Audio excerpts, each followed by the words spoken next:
Hello students, I hope आप लोग अपने पढ़ाई में व्यस्त दे रहे होंगे और अच्छी तरह से अपने एग्जाम का तैयारी कर रहे होंगे। और उसी तैयारी को और अच्छी तरह से करवाने के लिए हमने लाया आपके लिए क्रैश कोर्स, जो कि आप जो आज वीडियो है ये है सॉल्यूशन का पार्ट 3, जिसमें हम लोग देखने वाले हैं लॉन्ग आंसर टाइप क्वेश्चंस। तो चलिए शुरू करते हैं।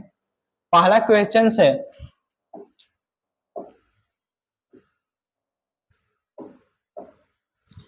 इसमें what is elevation of boiling point, right the Rawls law of elevation of boiling point. कि यहाँ पर बॉइलिंग पॉइंट्स में जो एलिवेशन होता है वो क्या है और फिर उसके लिए रॉल्स का नियम लिखना है। तो हम लोग जान चुके हैं कि बॉइलिंग पॉइंट होता क्या है शॉर्ट आंसर टाइप क्वेश्चन में, कि कोई भी क्या हो, प्योर सॉल्वेंट हो, उस प्योर सॉल्वेंट में जब नॉन वोलाटाइल सॉल्यूट को डाला जाता है तो उसके बाद हमें सॉल्यूशन मिलता है। तो उस सॉल्यूशन का जो बॉइलिंग पॉइंट रहेगा प्योर सॉल्वेंट के बॉइलिंग पॉइंट से क्या होता है, ज्यादा होता है। तो यहाँ पर जो डिफरेंस है प्योर सॉल्वेंट के बॉइलिंग पॉइंट और इस सॉल्यूशन के बॉइलिंग पॉइंट में, वही डिफरेंस कहलाता है यहाँ पर एलिवेशन ऑफ बॉइलिंग पॉइंट। ठीक, इसको हम लोग डिनोट करते हैं डेल्टा टीबी से, इस तरह से। ठीक, और यहाँ पर इस तरह से हो गया। और ये तो हम लोग परिभाषा देख चुके हैं जो कि अभी रिवाइज हो गया। अब हम लोग को मेन इस क्वेश्चंस में देखना है Rawls law for elevation of boiling point क्या है। तो पहला नियम देखते हैं इसका, ये दो नियम है। तो पहला नियम देखते हैं, the elevation of boiling point of solution is directly proportional to the concentration, यानी कि जो कंसंट्रेशन है वो मोलालिटी है ऑफ सॉल्यूट। ठीक, यहां पर देखिए कहा क्या रहा है, जो सॉल्यूशन का एलिवेशन में बॉइलिंग पॉइंट होगा, बॉइलिंग पॉइंट में जो एलिवेशन होगा वो किसके डायरेक्टली प्रोपोर्शनल होगा, तो उसके सांद्रता यानी कि कॉन्सेंट्रेशन जो है, जो कि लिया जाएगा मोलालिटी में, उसका डायरेक्ट प्रोपोर्शनल होगा। ठीक, यानी कि अगर इसको मैथमेटिकल टर्म में लिखा जाए तो कुछ इस तरह से हो जाएगा। एलिवेशन ऑफ बॉइलिंग पॉइंट को इस तरह से दर्शा रहे हैं, डेल्टा टीबी, और ये हो गया प्रोपोर्शनल का साइन। और उसके बाद किसका है, तो यहां पर सीएम, जहां wear CM equal concentration, concentration कौन सा, तो मोलालिटी, मोलालिटी ऑफ सॉल्यूट। ठीक, ये है कॉन्सेंट्रेशन जहां सीएम, ये है फर्स्ट लॉ। अगर बात करें सेकेंड लॉ का, तो सेकेंड लॉ है if isomolecule amount of different substance, अगर अलग अलग पदार्थों का सम आणविक मात्रा लिया जाए, उन सबका जो मात्रा लिया जाए सबका सेम लिया जाए, लेकिन पदार्थ क्या होना चाहिए, डिफरेंट होना चाहिए, अलग अलग होना चाहिए। Are dissolved separately in a certain amount of the same solvent, और उसको अलग अलग अलग अलग घोला जाना है। कैसे घोला जाना है, तो कोई एक सॉल्वेंट लेना है और हर एक सॉल्वेंट क्या होना चाहिए, सेम होना चाहिए। भले उन्हें अलग अलग घुलाया जा रहा है, लेकिन हर एक जो सॉल्वेंट हो क्या होना चाहिए, सेम होना चाहिए, सब सारा सॉल्वेंट। ठीक, then the elevation of boiling point of all the solution are equal, तब जितने भी सॉल्यूशन यहाँ पर मिलेगा सभी का बॉइलिंग पॉइंट में जो एलिवेशन होगा वो क्या होगा, इक्वल होगा, समान होगा। इसको और अच्छी तरह से समझते हैं। मान के चलते यहाँ पर जो हमें डिसॉल्व करने वाला जो सब्सटेंस लेना है, वो हमें मान के एक यहाँ पर सोडियम क्लोराइड ले लेते हैं। ठीक, और एक यहाँ पर हम ले लेते हैं ग्लूकोज C6H12O6, इस तरह से। ठीक, तो यहाँ पर हमें यहाँ पर क्या कर रहा है, आइसोमोलिक्यूलर अमाउंट, सबका क्या लेना है, समान मात्रा लेना है। तो मान के चलते इसका 100 ग्राम और इसका भी हम लोग क्या लेते हैं, 100 ग्राम। ठीक, अब इसके बाद क्या कर रहा है, डिसॉल्व करना है किसी सॉल्वेंट में। तो हम यहाँ पर सॉल्वेंट ले लेते हैं वाटर, तो यहाँ पर सॉल्वेंट ले लेते हैं, क्या है, वाटर ले लेते हैं। ठीक, और यहां भी सॉल्वेंट, इसको भी घोलने के लिए क्या लेते हैं, वाटर ले लेते हैं, क्योंकि क्या कर रहा है, सेम सॉल्वेंट कर रहा है। तो दोनों के लिए किस में घोलेंगे, अगर एक के लिए वाटर लें तो दूसरे के लिए भी वाटर लेंगे। अब यहाँ पर साथ में कौन शर्त है, certain amount of same water, यानी कि जो अमाउंट लेंगे सॉल्वेंट का क्या रहेगा, दोनों के लिए एक निश्चित मात्रा रहेगा। तो मान के चलते इसका 1 kg है और इसका भी, इसमें जो वाटर है इसमें भी कितना है, 1 kg है। ठीक, इस तरह से। अब इसके बाद NaCl को इसमें डालेंगे और इसमें ग्लूकोज को डालेंगे। उसके बाद हमें घुल कर क्या मिलेगा, यहाँ पर मिलेगा हमें सॉल्यूशन। ठीक, तो सॉल्यूशन है, यहाँ हम लोग यहाँ पर नॉर्मली क्या जानते हैं, जो वाटर का बॉइलिंग पॉइंट होता है वो क्या होता है 100 डिग्री सेल्सियस। लेकिन यहाँ पर इसमें सोडियम क्लोराइड, ये जो कॉमन सॉल्ट इसको डाला गया है, तो ये और सोडियम क्लोराइड क्या है, एक प्रकार का नॉन वोलेटाइल सब्सटेंस है। तो इसको डालने से क्या होगा, इसका बॉइलिंग पॉइंट बढ़ेगा। तो बढ़ेगा तो मान के चलते हो कि यहाँ पर 105 डिग्री सेल्सियस हो जाता है। कितना, 105 डिग्री सेल्सियस। तो यहां पर हमें कि इलिवेशन ऑफ बॉइलिंग पॉइंट कितना देखने को मिला है, तो यहां पर 5 डिग्री सेल्सियस देखने को मिला है। यहां पर बॉइलिंग पॉइंट में इलिवेशन कितना है, 5 डिग्री सेल्सियस। तो इस सॉल्यूशन में जितना इलिवेशन ऑफ बॉइलिंग पॉइंट देखने को मिलेगा, सेम इस सॉल्यूशन में भी उतना ही इलिवेशन ऑफ बॉइलिंग पॉइंट देखने को मिलेगा। यानी कि इसमें भी कितना हो जाएगा उसका वैल्यू, तो वो भी हो जाएगा 5 डिग्री सेल्सियस ही। ठीक, इस तरह से ये है सेकेंड रूल का या सेकेंड लॉ का मतलब कि कोई भी सॉल्यूशन लेंगे उसका सर्टेन अमाउंट लेंगे, उसमें अलग अलग उसमें कुछ सॉल्यूट घोलेंगे, नॉन वोलेटाइल सॉल्यूट रहेगा, और उसका क्या रहेगा, सम मोलिक्यूलर अमाउंट रहेगा। घोलने के बाद उसमें जो भी इलिवेशन ऑफ बॉइलिंग पॉइंट रहेगा वो क्या रहेगा, दोनों में सेम रहेगा। ये है सेकेंड लॉ रॉल्स का बॉइलिंग पॉइंट के लिए। ये क्लियर हो गया। ठीक, यहाँ पर आप हम लोग को यहाँ पर ये वाला जो फर्स्ट लॉ का मैथमेटिकल टर्म है, इसको हम लोग को याद रखना होगा। ठीक, इसका आगे भी यूज होने वाला है नेक्स्ट क्वेश्चंस में। तो चलिए नेक्स्ट क्वेश्चंस की ओर पढ़ते हैं। हमारा नेक्स्ट क्वेश्चन है, What is elevation of boiling point? Determine the molar mass of solid from elevation in boiling point. हमने यहाँ पर फिर से बॉइलिंग पॉइंट को शामिल किया है। तो ऐसा इसलिए क्योंकि क्वेश्चंस जो आते हैं उसका पूछने का पैटर्न कुछ इसी तरह से होता है कि पहले boiling point, elevation of boiling point का डिफिनेशन पूछ लेते हैं, और उसके बाद या तो मोलर मास, सॉलिड का मोलर मास निकालने के लिए कह देते हैं, या तो रॉल्स लॉ लिखने के लिए बोल देते हैं। तो इसीलिए हमने क्वेश्चंस के जैसे क्वेश्चंस के पैटर्न होता है उसी अनुसार पर क्वेश्चंस हम यहाँ पर रखे। तो यहाँ पर इलिवेशन ऑफ बॉइलिंग पॉइंट हम लोग तो ये तो क्लियर है। ठीक, अब यहाँ पर मेन हमें जानना है क्या, यहाँ पर इसको तो डिनोट किया जाता है इस तरह से। अब यहाँ पर हमें मेन क्या जानना है इस प्रश्न में, डिटरमाइन करना है हमें molar mass of solid from elevation of boiling point. तो इसको हम लोग डिटरमाइन कर लेते हैं। यहां पर हम लोग बढ़ते हैं, determination of molar mass of solute from elevation of boiling point। ठीक, हमें ये निकालना है बॉइलिंग पॉइंट का मोलर मास निकालना है किसके द्वारा, तो इलिवेशन ऑफ बॉइलिंग पॉइंट के द्वारा हमें मोलर मास निकालना है सॉल्यूट का। यही इस प्रश्न का क्वेश्चंस का मतलब है। तो उसके लिए हम बढ़ते हैं। देखिए पहले क्या करते हैं, let the A gram of A solute dissolved in b gram of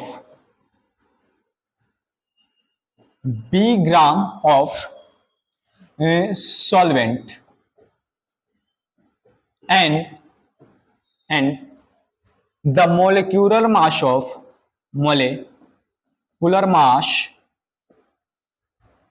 of solute is m। therefore the number of moles of solute is A/m। ठीक, इस बात में हम क्या लिखें कि यहां पर कोई सॉल्यूट है जिसका हमने ले लिया, उसका अमाउंट कितना है, ए ग्राम सॉल्यूट के अमाउंट लिए जो कितने ग्राम सॉल्वेंट में डिसॉल्व है, तो 20 ग्राम सॉल्वेंट में क्या है, डिसॉल्व है, घुला हुआ है। ठीक, इतना क्लियर है।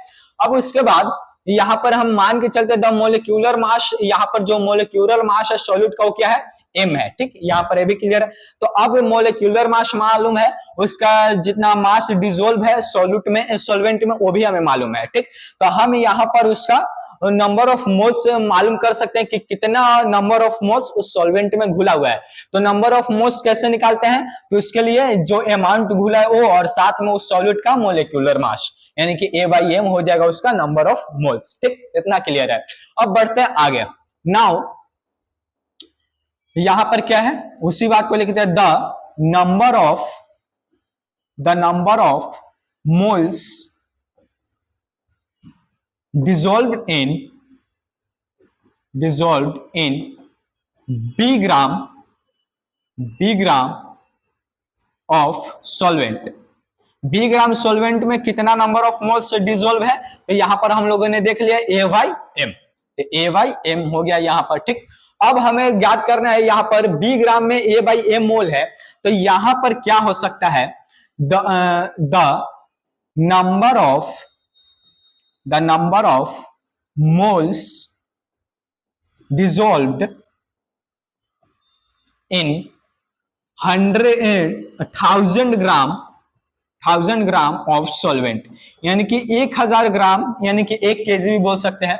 1 केजी ग्राम में 1 किलोग्राम सॉल्वेंट में कितना घुलेगा, तो कुछ इस तरह से हो जाएगा 1/M इंटू B और यहां पर 1000। ठीक, अभी कैसे आया, तो सिंपल एक ही नियम आप लोगों ने पढ़ा होगा कि अगर यहां पर केवल 1 ग्राम में निकालना हो तो क्या करते हैं, तो अगर B ग्राम में इतना है तो 1 ग्राम में निकालने के लिए क्या करते हैं, इसमें B से डिवाइड कर देते हैं, तो कितना आ जाता है A/M/B, यानी कि इसको ऐसे भी लिख सकते थे A/M इंटू B इस तरह से। ठीक, अब 1 ग्राम में इतना है तो 1000 ग्राम या 1000 ग्राम में कितना आ जाएगा, तो उसमें 1000 से मल्टीप्लीकेशन कर देंगे। ठीक, इस तरह से। तो ये क्लियर है कि कहां से आया, कोई डाउट नहीं है।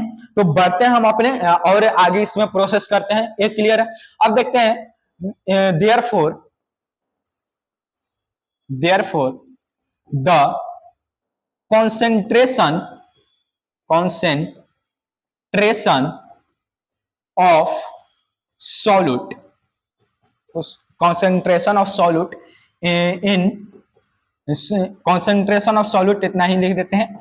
और इसको कैसे दर्शाएंगे हम लोग, CM से। ऐसे यहाँ पर कॉन्सेंट्रेशन ऑफ सॉल्यूट को कैसे दर्शाना है, CM से। अब देखिए यहाँ पर हम क्या देख रहे हैं, यहाँ पर हम लोग देख रहे हैं इलिवेशन ऑफ बॉइलिंग पॉइंट में। तो इलिवेशन ऑफ बॉइलिंग पॉइंट किस पर निर्भर करता है, कौन से कॉन्सेंट्रेशन पे, तो मोलालिटी पे। और मोलालिटी में क्या होता है, तो हम लोग देखते हैं कि 1000 ग्राम में या 1 केजी सॉल्वेंट में कितना नंबर ऑफ मोल्स सॉल्यूट का घुला हुआ है, तो हम लोगों ने यहाँ पर निकाल चुका है। ये असल में वही ना बता रहा है, तो 1000 ग्राम में यहाँ पर क्या है, the number of moles dissolve in 1000 gram of solvent, यानी कि 1000 ग्राम में यानी कि 1 केजी सॉल्वेंट में यहाँ पर सॉल्यूट का मोल्स घुला हुआ है। तो एक प्रकार का क्या बता रहा है, मोलालिटी बता रहा है, कॉन्सेंट्रेशन, जिसको इस टर्म में लिखा गया है। तो एक तरह से क्या है, कॉन्सेंट्रेशन है, मोलालिटी बता रहा है। तो क्या हो जाएगा, concentration equal A into 1000 M/B इस तरह से। ठीक, M यहाँ पर क्या है, तो M है यहाँ पर सॉल्यूट का मोलिकुलर मास और B यहाँ पर क्या है, तो B है सॉल्वेंट। ठीक, सॉल्वेंट का मास है जो सॉल्यूशन में। ठीक, अब इस तरह से हो गया। अब यहाँ पर देखते हैं हम, now according to Raoult's law of elevation of boiling point। अब यहां पर हमें क्या देखना है कि जो Raoult's law elevation of boiling point उसके अनुसार चलना है। तो उसके अनुसार क्या होता है, डेल्टा टीबी इक्वल केबी। यहां पर देखिए, वहां पर एक बात आप लोग को ध्यान रखना होगा, इस तरह से था, वहां पर क्या था, यहां पर प्रोपोर्शनल का साइन था, फिर उस तरह से इसके बाद क्या था, CM। ठीक, तो यहां पर इस बात को इस तरह से तोड़ के लिखा जाएगा, डेल्टा टीबी इक्वल केबी इंटू CM। अब यहां पर केबी क्या है, तो यही जो केबी है ये है मोलर एलिवेशन कांस्टेंट। ठीक, जो कि बॉइलिंग पॉइंट के लिए यूज होता है उसके समीकरण में। तो ये ठीक इस तरह से हो जाएगा, डेल्टा टीबी इंटू इक्वल केबी इंटू CM। और ये जो कंसंट्रेशन है इसका वैल्यू कितना है, तो वैल्यू है A into 1000 M into B। अब हमें क्वेश्चंस पर एक बार और ध्यान देना है। यहाँ पर पूछ क्या रहा है, तो हमें यहाँ पर मोलर मास सॉल्यूट का निकालना है, ठीक। तो मोलर मास ए है m, तो इसको इस टर्म में अगर लिख देंगे m, इधर से इधर कर देंगे तो हमारा क्या हो जाएगा, m इक्वल के बी इंटू ए इंटू 1000, और यहाँ पर क्या हो जाएगा, यहाँ पर जो डेल टीवी, यहाँ पर डेल्टा टीवी यहाँ है, इसको यहाँ पर डिवीजन में ला देंगे और इसके बाद इंटू बी। तो इस तरह से क्या हो गया, ये एम यहाँ पर क्या है, एम है मोलिक्यूलर मास ऑफ सॉल्यूट, तो मोलिक्यूलर मास ऑफ सॉल्यूट ही हमें डिटर्मिनेट करना था, वो हम निकाल चुके हैं, ठीक। तो ए हो गया फाइनल आंसर। इसके बाद हमें हर एक इसमें जितने भी कैरेक्टर हैं, जितने भी कैरेक्टर हैं उस सबको हमें बता देना है। Where m equal molar mass of solute, molar mass of solute, ठीक। उसके बाद ए क्या है, तो ए है given mass of dissolve mass of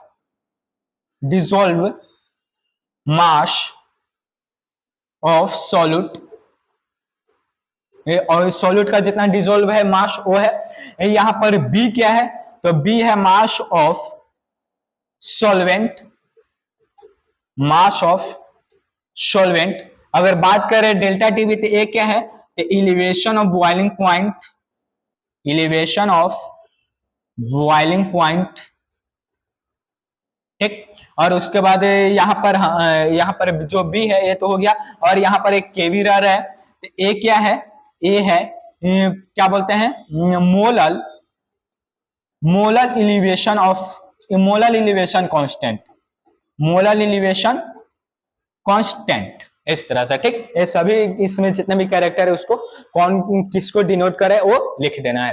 तो इस तरह से हम डिटर्मिनेट कर चुके हैं मोलर मास को बाय कैसे, इलिवेशन ऑफ बॉइलिंग पॉइंट का। इतना ही है बस, तो आप सब समझ चुके होंगे, ठीक। अगर कहीं भी प्रॉब्लम है तो वीडियो को रिपीट करके देख सकते हैं, नहीं तो कांटेक्ट फिर से हम लोग कमेंट कर सकते हैं। अगर कहीं प्रॉब्लम हो तो फिर से हम ट्राई करेंगे आपको समझाने का।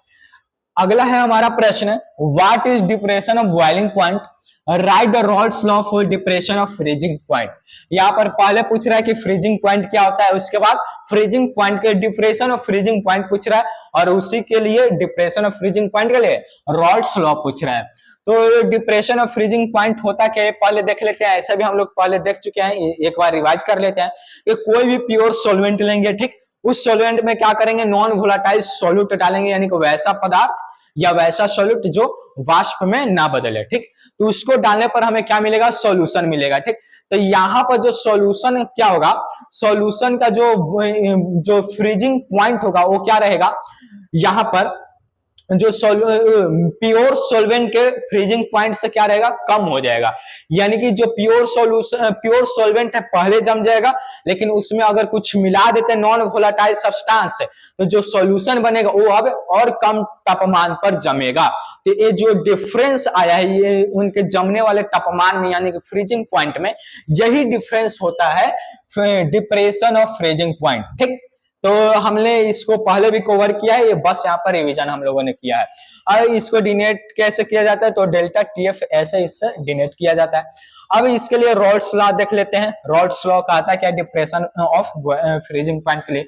तो पहला इसका नियम है, फर्स्ट लॉ, कि the depression of freezing point of solution is directly proportional to the concentration, और कॉन्सेंट्रेशन कौन सा, तो मोलालिटी ऑफ सॉल्यूट। सेम उसी तरह बस यहाँ पर, वहां पर क्या था, एलिवेशन ऑफ बॉइलिंग पॉइंट था, तो यहाँ पर बस क्या हो गया, डिप्रेशन ऑफ फ्रीजिंग पॉइंट, बाकी बातें सेम रह गई। तो यहाँ पर इसको मैथमेटिकल टर्म में लिखे तो क्या हो जाएगा, डेल्टा टीबी प्रोपोर्शनल क्या हो जाएगा, यहाँ पर मोलालिटी, और इसको यहाँ पर कॉन्सेंट्रेशन को सेम से दर्शा देते हैं, ठीक। जहां पर लिख भी देते हैं वेयर सीएम इक्वल कॉन्सेंट्रेशन, कौन सा कॉन्सेंट्रेशन, तो मोलालिटी, ठीक, मोलालिटी ऑफ सॉल्यूट, किसका, सॉल्यूट का, ठीक। ये हो गया। और इसको ऐसे भी लिख सकते हैं हम लोग, अगर प्रोपोर्शनल का साइन हटाता है तो डेल्टा टी बी इक्वल, तो यहां पर एक कांस्टेंट आएगा, वो होगा कांस्टेंट हमारा ऐसे के एफ इंटू सी एम, जहां पर के एफ क्या है, के एफ इक्वल यहां पर molar depression constant, molar depression constant, ठीक, क्लियर है। तो एक केफ क्या है, मोलर डिप्रेशन कांस्टेंट, जो कि यूज होता है किसमें, तो डिप्रेशन ऑफ बॉइलिंग पॉइंट में जो रॉल्ट्स लॉ है उसके इक्वेशन में यूज होता है, वहां का ये कांस्टेंट है। ये पहला फर्स्ट लॉ क्लियर है। यहाँ पर अब हमें देखना है रॉल्ट्स लॉ, जो डिप्रेशन ऑफ फ्रीजिंग पॉइंट है उसका सेकंड लॉ। इसमें भी सेम उसी तरह चलेगा जैसे एलिवेशन ऑफ बॉइलिंग पॉइंट था, उसी के बस यहाँ पर बस चेंज हो जाएगा, यहाँ पर क्या, डिप्रेशन ऑफ फ्रीजिंग पॉइंट। इसमें क्या करें, इसमें भी the same molecular amount of different substance का लेना है, ठीक, अलग अलग सब्सटेंस का समान अमाउंट, सेम अमाउंट ले लेना है यहाँ पर, उसको डिसोल्व करना अलग अलग separately in certain amount of same solvent, यानी कि एक ही सॉल्वेंट में उसके सर्टेन अमाउंट में अलग अलग क्या करना है, डिसोल्व करना है। तो वहां पर जो डिप्रेशन ऑफ फ्रीजिंग पॉइंट रहेगा दोनों सॉल्यूशन में वो क्या रहेगा, या सभी सॉल्यूशन में वो क्या रहेगा, इक्वल रहेगा, ठीक, इस बात को हमें ध्यान देना है। तो इसका भी एग्जांपल अगर देखें तो मान के चलते हैं यहाँ पर कि NaCl सोडियम क्लोराइड या कॉमन सॉल्ट का, इसका 100 ग्राम लेते हैं, और फिर इसके बाद अगर हम ग्लूकोज लेते हैं, ग्लूकोज का भी 100 ग्राम लेते हैं यहाँ पर, तो अब यहाँ पर क्या होगा, हमें यहाँ पर फिर वाटर ले लेते हैं, वाटर का भी हमें सेम अमाउंट लेना है, ठीक। तो यहाँ पर मान के चलते हैं कि 1 kg वाटर है, और यहाँ भी इसको घोलने के लिए वाटर ही लेते हैं, और ये भी क्या रहेगा, 1 kg रहेगा वाटर, यहाँ भी वाटर, यहाँ भी वाटर।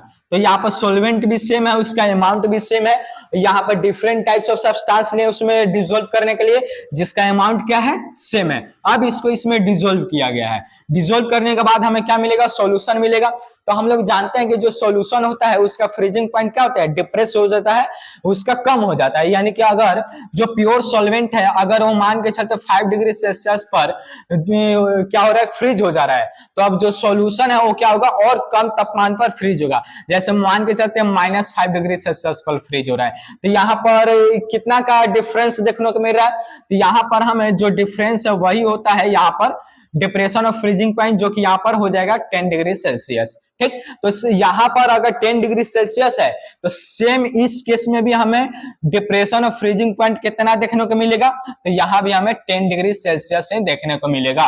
ये कहता है रॉल्ट्स लॉ ऑफ, जो सेकेंड लॉ है रॉल्ट्स लॉ का, ओ, ठीक, क्लियर है। तो अब बढ़ते हैं अपने नेक्स्ट क्वेश्चन की ओर। हमारा नेक्स्ट क्वेश्चन है determine the molar mass of solid from depression of freezing point. यहाँ पर क्वेश्चंस में वैसे लगा भी रहेगा कि what is depression of freezing point, ठीक। तो वहां पर ये छूट गया है, डायरेक्ट यहाँ पर है, तो यहाँ पर व्हाट इज फ्रीजिंग पॉइंट, ये तो हम लोगों ने देख चुका है, ठीक, ये उसका संकेत है, डिनोटेड किया जाता है। अब हमें क्या करना है, तो डिटर्मिनेशन ऑफ मोलर मास निकालना है, किसके सहायता से, तो डिप्रेशन ऑफ फ्रीजिंग पॉइंट की सहायता से। तो निकालते हैं इसको, देखते हैं। तो यहां पे हमें क्या करना है, determination of molar mass of solute bye depression of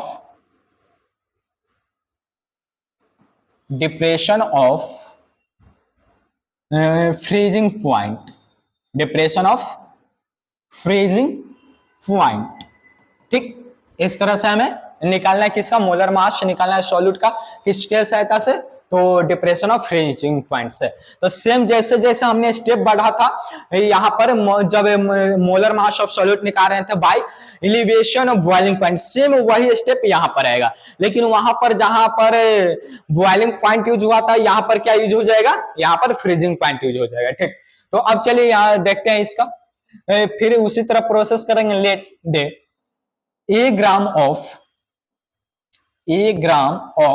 a solute dissolved in b gram of solvent and the molecular mass of solute is m, ठीक। अब इसके बाद हमें मोलिक्यूलर मास मालूम है, कितना अमाउंट घुला हुआ है सॉल्वेंट में, यानी कि पूरे सॉल्यूशन में, वो भी मालूम है। तो हम यहाँ पर क्या कर सकते हैं, सॉल्यूट का नंबर ऑफ मोल्स भी मालूम कर सकते हैं। Therefore the number of moles of solute is A by M। ठीक, सेम उसी तरह प्रोसेस है जैसे उसमें था एलिवेशन ऑफ बॉइलिंग पॉइंट में। अब इसके बाद हमें क्या देखना है, नाउ यहां पर क्या है, इसी बात को लिखना है, ए ग्राम ऑफ नहीं, इस तरह से नहीं, रुक जाइए, सॉरी। यहां पर हमें क्या लिखना है, the number of moles of solute dissolved in b gram of solvent। तो b ग्राम सॉल्वेंट में सॉल्यूट का कितना नंबर ऑफ मोल्स डिसॉल्व है, तो यहां पर ये है A by M, A by M। Clear है? ठीक। अब यहां पर जब B ग्राम में इतना है, तो हम यहां पर ऐसे जब मालूम करना हो 1000 ग्राम में, द नंबर ऑफ यहां पर मोल्स ऑफ सॉल्यूट डिसॉल्व्ड इन 1000 ग्राम, यानी कि 1 kg ऑफ सॉल्वेंट, तो कितना हो जाएगा 1 by M इंटू B, और यहां पर हो जाएगा 1000, इस तरह से। ठीक, कैसे आएगा, तो हम लोगों ने एलिवेशन ऑफ बॉइलिंग पॉइंट में देख चुके हैं। अब देखिए, और वही चीज क्या बताता है, कॉन्सेंट्रेशन बताता है। तो नाउ यहां पर कर लेते हैं, therefore the concentration of solute, किसका, सॉल्यूट का, इसको सीएम से डिनोट करते हैं, तो क्या हो जाएगा, A into 1000 by M by B, इस तरह से। ठीक, क्लियर है? अब उसके बाद हमें क्या करना है, रॉल्स लॉ के अनुसार चलना है। रॉल्स लॉ किसके लिए, रॉल्स लॉ फॉर डिप्रेशन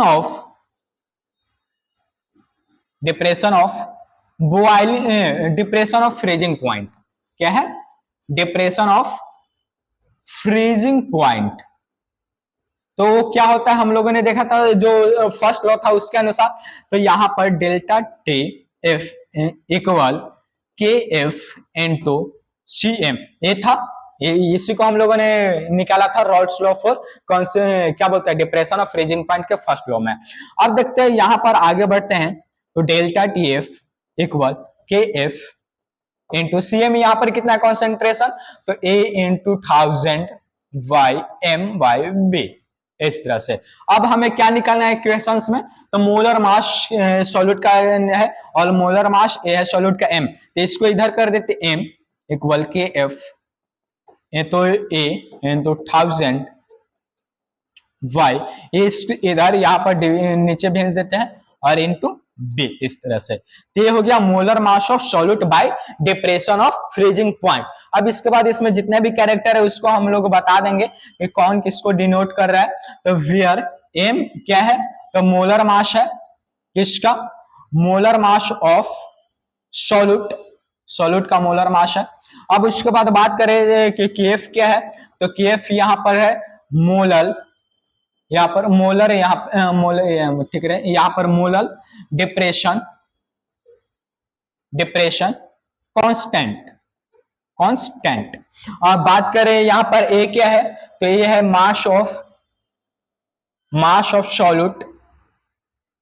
ठीक, और बात करें B क्या है, तो B है मास ऑफ सॉल्वेंट। अगर बात करें डेल्टा TF, तो ये क्या है, डिप्रेशन ऑफ फ्रीजिंग पॉइंट। ठीक, इस तरह से है। तो ये भी क्लियर है कैसे निकलता है मोलर मास, तो क्लियर है। इसको थोड़ा सा चेंज करके भी ऐसे पूछ देता है कि यहाँ पर डिप्रेशन ऑफ फ्रीजिंग पॉइंट और सॉल्यूट के मोलर मास में क्या रिलेशन है, तो उसको इसी तरह से हमें निकाल देना है। वहां भी सेम यही कॉन्सेप्ट चलेगा, यही पूरा प्रोसेस चलेगा। और उसी तरह ऐसे भी पूछ सकता है एलिवेशन ऑफ बॉइलिंग पॉइंट में भी, कि वहां पर कि यहाँ पर जो रिलेशन है मोलर मास ऑफ सॉल्यूट और फिर एलिवेशन ऑफ बॉइलिंग पॉइंट, उसके बीच रिलेशन पूछ सकता है। तो वहां भी जो सेम देखे थे मोलर मास निकालने के लिए, तो सेम वही प्रोसेस चलेगा। क्लियर है? तो अब बढ़ते हैं हम लोग अपने नेक्स्ट क्वेश्चन की ओर। हमारा नेक्स्ट क्वेश्चन है determine the van't of equation of dilute solution according to. तो यहाँ पर हमें देखें, यहाँ से तो आंसर है, यहाँ पर हमें क्या करना है, वांट ऑफ इक्वेशन निकालना है। किसके लिए? तो डाइल्यूट सॉल्यूशन के लिए। वो क्या होता है तो देख लेते हैं यहाँ से। According to the van't of law of osmotic pressure, osmotic pressure से जुड़ा वो वांट ऑफ का कुछ नियम है, कुछ कानून है, लॉ है, उसको हम देख लेते हैं। तो एक है at constant temperature the osmotic pressure of dilute solution is directly proportional to the concentration of solution. यहां पर क्या कर रहा है, अगर टेम्परेचर क्या कांस्टेंट हो, टेम्परेचर कांस्टेंट रहेगा, टेम्परेचर में कोई बदलाव ना हो, तो उस समय जो यहाँ पर ऑस्मोटिक प्रेशर रहेगा डाइल्यूट सॉल्यूशन का, वो क्या रहेगा, डायरेक्टली प्रोपोर्शनल किसका रहेगा, कॉन्सेंट्रेशन ऑफ सॉल्यूशन। ठीक, तो अब देख लेते इसको थोड़ा मैथमेटिकल टर्म में, इसी को हम यहां पर देखते हैं मैथमेटिकल टर्म। इन मैथमेटिकल टर्म यानी कि मैथ के लैंग्वेज में कैसे लिखाएगा, मैथमेटिकल टर्म। तो अब देखिए इसको कैसे लिखा जाएगा। हम लोग ऑस्मोटिक प्रेशर को कैसे डिनोट करते हैं, तो पाई से डिनोट करते हैं। ठीक, अब ये कह रहा है डायरेक्टली प्रोपोर्शनल है, तो उसका साइन, अब किसके कॉन्सेंट्रेशन, तो कॉन्सेंट्रेशन को सीएम से दर्शा देते हैं। ठीक, तो अब यहाँ पर सीएम क्या है, इसको डिनोट भी कर देंगे ऐसे, वेयर सीएम इक्वल कॉन्सेंट्रेशन, क्या है, कॉन्सेंट्रेशन ऑफ ए सॉल्यूट। लेकिन हाँ एक बात और ध्यान रखना है, जो कॉन्सेंट्रेशन है कैसा है, तो ये होता है मोलारिटी। क्या होता है, मोलारिटी। यहाँ पर मोलारिटी लेके चला जाता है। ठीक, अगर हम यहाँ पर कुछ ऐसे शर्त लगाते हैं, इफ क्या 1 मोल ऑफ सॉल्यूट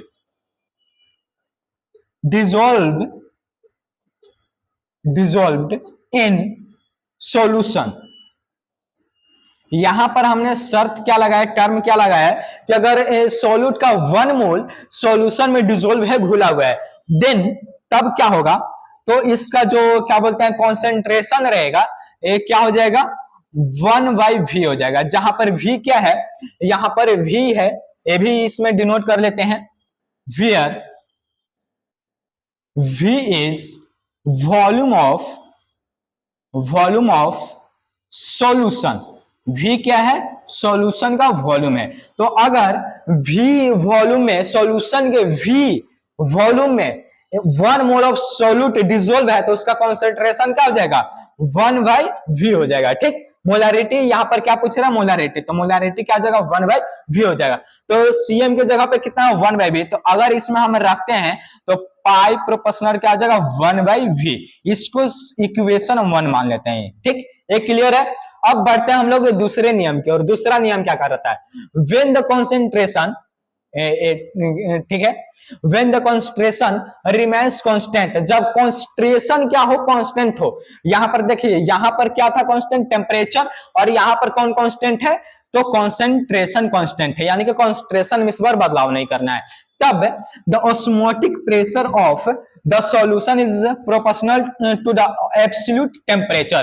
तो तब जो ऑस्मोटिक प्रेशर रहेगा, तब वो क्या रहेगा, प्रोपोर्शनल किसका रहेगा, तो एब्सोल्यूट टेम्परेचर है उसका प्रोपोर्शनल रहेगा। ठीक, तो यहाँ पर एब्सोल्यूट टेम्परेचर क्या है, तो टेम्परेचर को बस यहाँ पर सिंपल समझ लीजिए कि टेम्परेचर को केल्विन में रखना है। ठीक, अब तो आगे बढ़ते हैं। यहाँ पर हम यहाँ पर सेकंड के अनुसार क्या कर रहे हैं, सेकंड लॉ के अनुसार, कि जो ऑस्मोटिक प्रेशर है वो क्या है, डायरेक्टली प्रोपोर्शनल है किसका, टेम्परेचर का। सेकंड में यही बोल रहा है। ठीक, इसको हम लोग इक्वेशन 2 ले लेते हैं। अब हमें क्या देखना है, according to equation first and second. अब हमें क्या चलना है फर्स्ट और सेकेंड इक्वेशन के अनुसार। तो फर्स्ट इक्वेशन में हमें क्या यहाँ पर था देख लीजिए, तो यहाँ पर था पाई प्रोपोर्शनल 1/v। तो इसी से हम आगे बढ़ेंगे। तो यहाँ पर क्या है पाई प्रोपोर्शनल 1/v, और साथ में अगर सेकेंड इक्वेशन देखा जाए तो किसके प्रोपोर्शनल है टेम्परेचर का। तो ये दोनों एक साथ आ जाएगा इस तरह से टी। तो यहाँ पर पाई प्रोपोर्शनल, यहाँ पर t/v ऐसे लिख सकते हैं। अब इसको प्रोपोर्शनल का साइन हटाएंगे तो यहाँ पर क्या आएगा इक्वल आएगा, ठीक।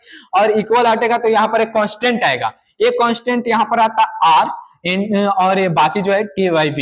ये r क्या है, तो इसका जो r का वैल्यू है एकदम सेम रहेगा as the same the value of r।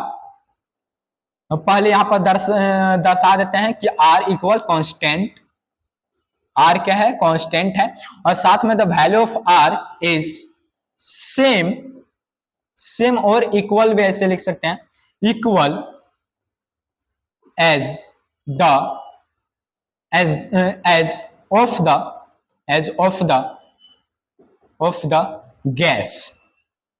The gas. यहां पर हमने क्या लिखा, जो r का वैल्यू क्या रहेगा गैस कांस्टेंट, यहां पर गैस कांस्टेंट, ठीक।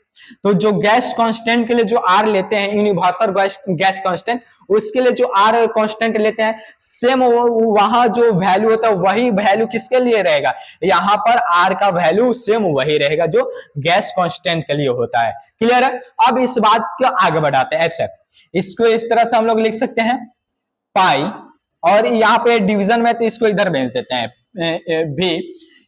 रुक जाइए, यहां पर हमें एक और टर्म लगा लेते हैं, मान के चलते हैं यहां पे if one mole of n मोल, हमें मालूम नहीं कितना मोल घुला हुआ है, तो हम मान लेते हैं कितना n mole. If n mole of solute dissolved in V volume of